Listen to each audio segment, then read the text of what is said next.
Assalamualaikum warahmatullahi wabarakatuh. Alhamdulillahirabbil alamin wassalatu wassalamu ala asrafil anbiya'i wal mursalin sayyidina Muhammadin wa ala alihi wa ashabihi ajmain. Amma ba'du. Saudaraku yang baik hati, pendengar di mana saja Anda berada. Apa yang saya sampaikan di dalam hati sehingga keluar kepada jamaah melalui batin. Dengarkan dulu sampai tuntas, jangan dipotong.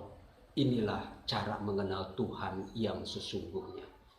Enggak usah kita berbicara Allah, berbicara sesama manusia aja dulu. Masya Allah, ta'alul qalbi. Cinta tuh enggak tahu diri. Kemanapun dia pergi kita kejar. Walaupun hujan, geluduk, geledek, kita kejar. Ingin bertemu yang namanya cinta. Subhanallah. Temennya tanya mau kemana, bah kamu mah nggak tahu. Itu ingin ketemu yang namanya kekasih atau cinta kita.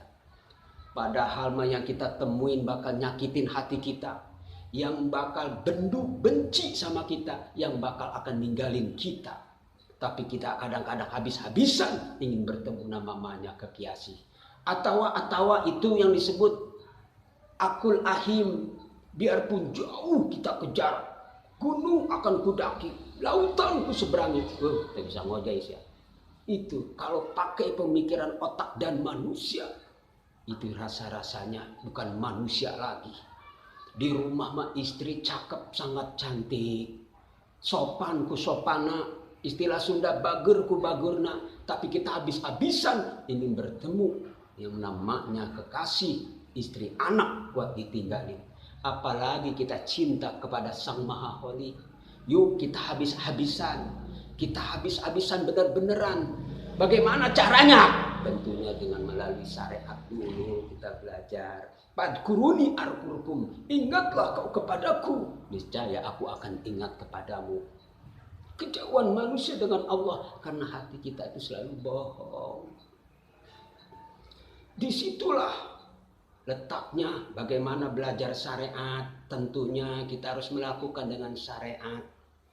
Emang kalau punya gubuk tengah-tengah sawah, kita latihan riyadhah, latihan mujahadah, menentang melawan hawa nafsunya.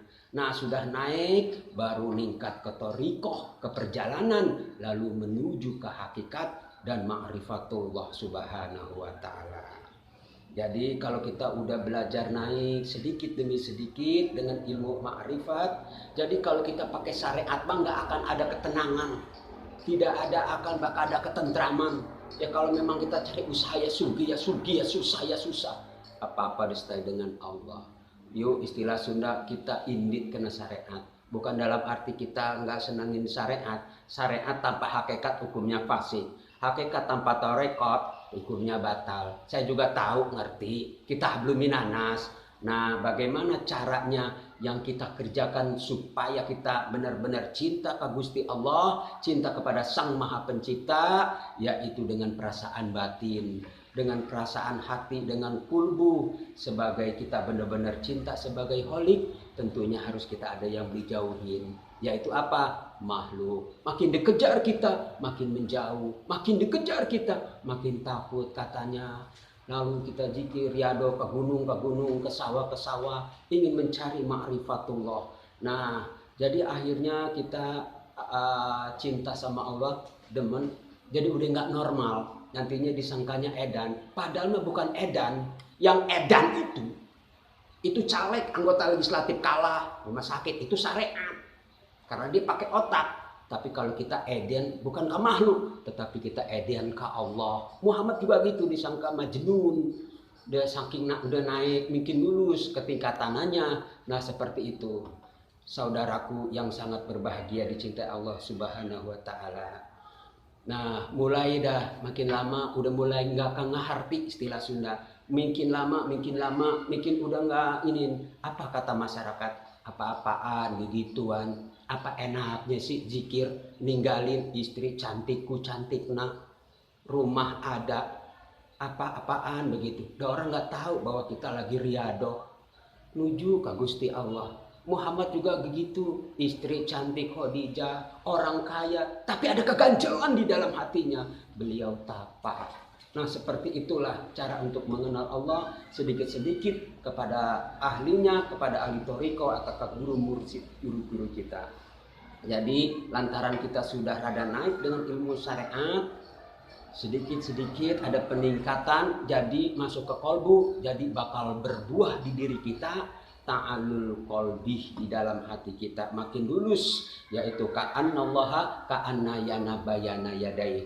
Jadi Allah tuh seakan-akan, istilah Sunda, aya di harapan orang, ngegambar ke diri anak. Di mana kau menghadap? Di situ wajahku ada, dekat urat lehermu. Tarik napas, apalagi sampai tingkatan tinggi, mulai latifah qalbi, latifah ruh, latifah syiri, latifah apa, latifah sinapsi, latifah kalau satu-satunya latifah yang dikeluarkan dan dirahasiakan, ini bakal jadi. Nggak usah bicara itu dulu tinggi, yang kolbu aja itu ada tingkatannya. Aduh, itu ada situ meresap, ada zikir darajah tawadu irodah, ada zikir tawadu tabaruh mutabar. Di situ yang harus kita bisa sedikit-sedikit. Jarang orang melakukan ilmu tasawuf, ilmu thariqah. Nah, jadi kita udah deket ibadah, jadi seakan-akan tuh Allah tuh ngegambar pada diri kita. Jadi oleh karena itu rasa-rasanya kita tuh rasa deket ke Gusti Allah, untuk hati menjadi tenang. Kalau kita sholat di mana aja menjadi akur baik, istilah Sunda. Akur aja dah, mau di mana mau di mana. Kita mau sholat di masjid akur, mau di musola akur. Ya Allah, lantaran ngebogaan tempat di mana saja. Buat apa kita sholat di Masjidil Haram, tapi pikiran kita di pasar? Buat apa kita sholat di masjid, tapi pikiran kita di pekerjaan? Kita sholat di dekat kandang ayam, tapi asa deket, istilah Sunda, dengan Allah. Mendingan mana?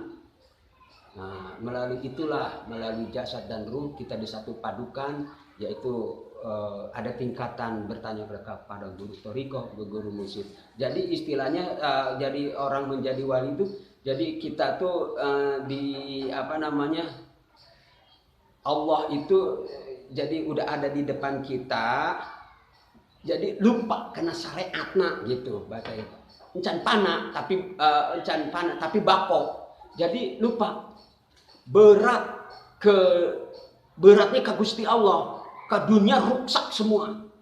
Lantaran nyana, istilah Sunda mah sudah dekat sama Allah. Kita sholat umpama di ngadep kidul, orang pasti tanya, kenapa kamu sholat ngadep kidul? Ngadep kulon, ngadep kiblat. Memang benar Masjidil Haram, itu kan syariat.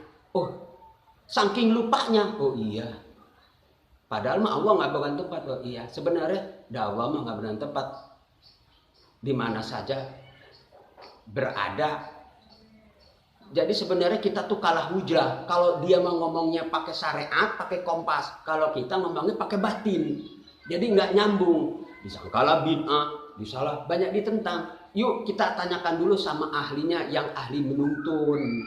Kita mau ke Jakarta nggak tahu, ikutin aja dulu yang nuntun. Tujuannya ke Allah juga yang sesungguhnya. Nah, seperti itu. Nah, sehingga dengan demikian kita selama ini mengucapkan dua kalimat syahadat, asyhadu alla ilaha illallah wa asyhadu anna Muhammad Rasulullah. Aku bersaksi tidak ada Tuhan selain Allah, bahwa Muhammad itu adalah utusan Allah. Itu kan secara syariat kita bersaksi di dalam sholat. Tapi secara hakikatnya kapan kita nyaksiinnya? Pemikiran kita, batin kita itu melayang. Kan bukti dulu baru percaya. Setelah membuktikan an la ilaha illallah. La di mana, ilah di mana, hak di mana, ditarik dari jantung terus ke otak, ke pusat, illallah. Jadi enak. Seakan-akan tuh, jadi seperti itulah. Cuman gak saya buka semuanya. Nah, oleh karena itu, ayo kita banyak latihan mujahadah, latihan riyadhah, menentang melawan hawa nafsunya ada di diri batin kita sehingga terkikis habis. Nanti diberikan ilmu laduni, rahasia aneh yang bermacam-macam, alamat dari Sang Maha Pencipta. Istilah orang tua dahulu, kalau kita rajin tawasul, rajin istilah hadiah puji, itu bakal ngalamat kejadian-kejadian yang nggak tahu, nanti kita akan diberitahu. keberenehan istilah Sunda tuh saudara lo yang ada di Banten, kesianin yang ada di Jawa. Jadi kita sudah diberi